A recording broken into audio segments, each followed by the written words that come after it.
Welcome to Ancient Egyptian Hieroglyphs.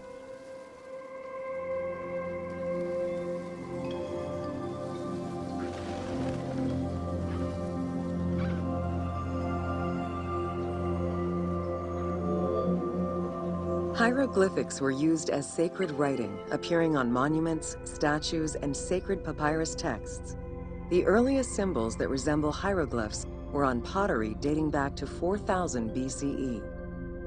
This stylized form of signs and drawings was the only writing used from its ancient origins to the end of pharaonic history.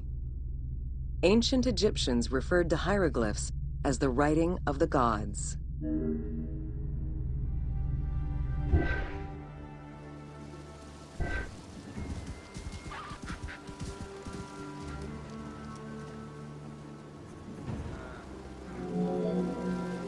Considered a difficult language, it was intended for pharaohs, nobility, and priests, and meant to be used in ceremonies, within tombs, and for government records.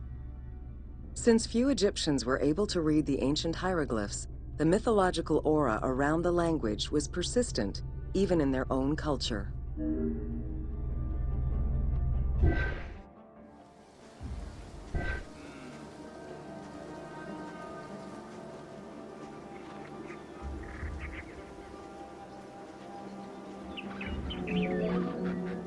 The structure of hieroglyphs offers insight into Egyptian culture, not just in what the translations say, but in the structure of the symbols themselves.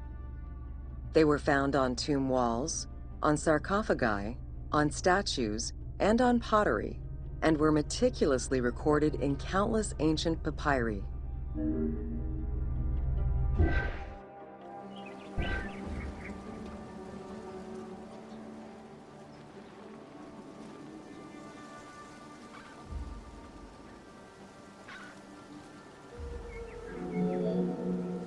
In many temples, priests would perform rituals and daily offerings. These were accompanied by hieroglyphs used as spells. In tomb paintings, the hieroglyphs are represented with formulas to recite. These spoken words were meant to be spells which would allow the deceased to benefit from the offerings for all eternity. Spells and offerings were also written for the living, to enhance medicines and cure illnesses.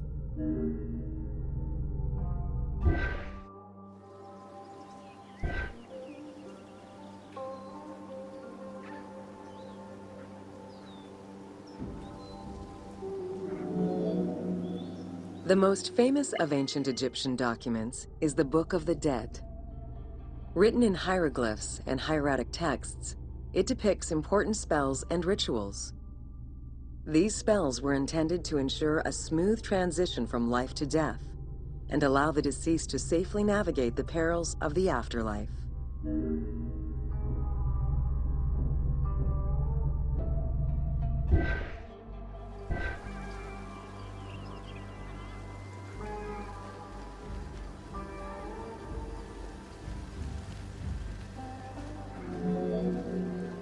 Even after it was deciphered, the reading of hieroglyphs remained difficult at times due to the many directions in which they can be read.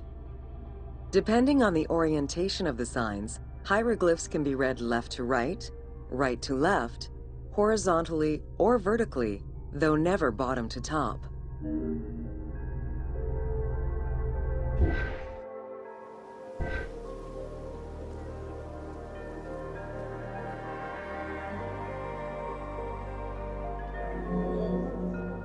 A clue on which way to read is to first notice which direction the figurative signs are facing. If a pictogram is looking to the right, then the reader is meant to start from the right and read towards the figure. Column text on a papyrus begins from the right, then goes top to bottom for each column.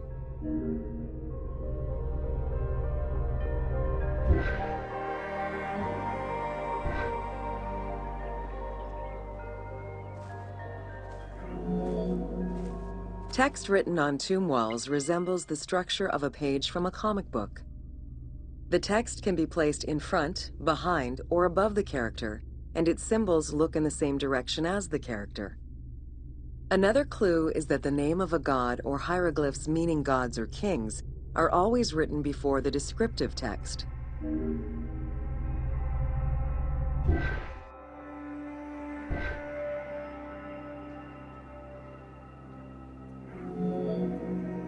Compared to alphabetical languages, Egyptian hieroglyphs have more symbols. Confronted with the absence of vowels, the Egyptians invented a category of signs. When placed at the end of words, these signs help inform its meaning.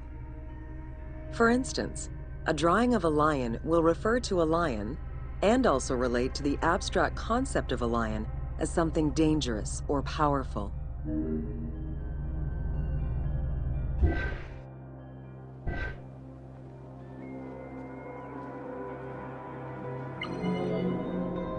Middle Egyptian hieroglyphs contained a little more than 700 signs. By the end of the Greco-Roman period, there were 10,000 signs. Egyptologist Sir Alan Gardner created a list classifying common hieroglyphic signs and their variants.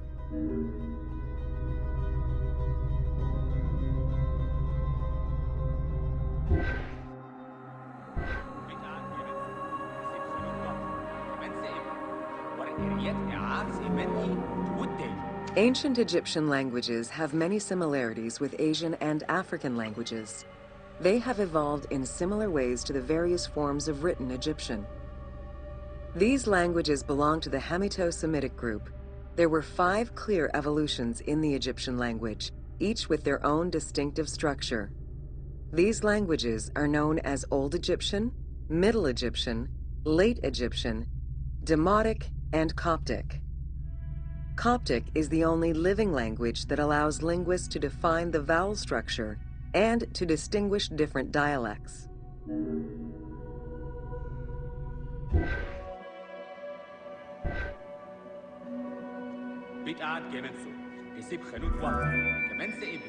While hieroglyphs and hieratic script give us an idea as to how the ancient Egyptian language was structured and written, the way it was spoken is still up for debate. The team opted for English as the spoken language, with the characters using ancient Egyptian and Greek words and accents. The language that is spoken in the background by the crowds is largely based on Sir Alan Gardner's Egyptian grammar.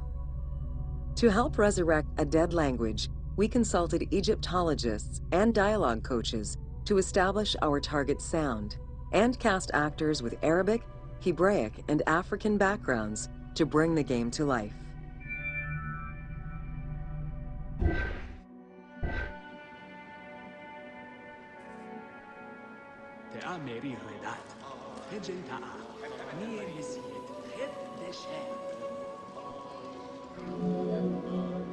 After Alexander the Great's arrival in Egypt and the establishment of his reign, Greek became the language used by the governing bodies.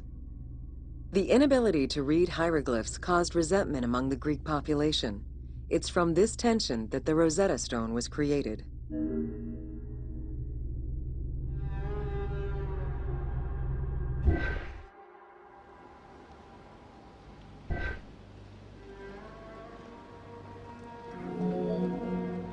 The spread of Christianity ended pharaonic culture and resulted in the destruction of its pagan monuments.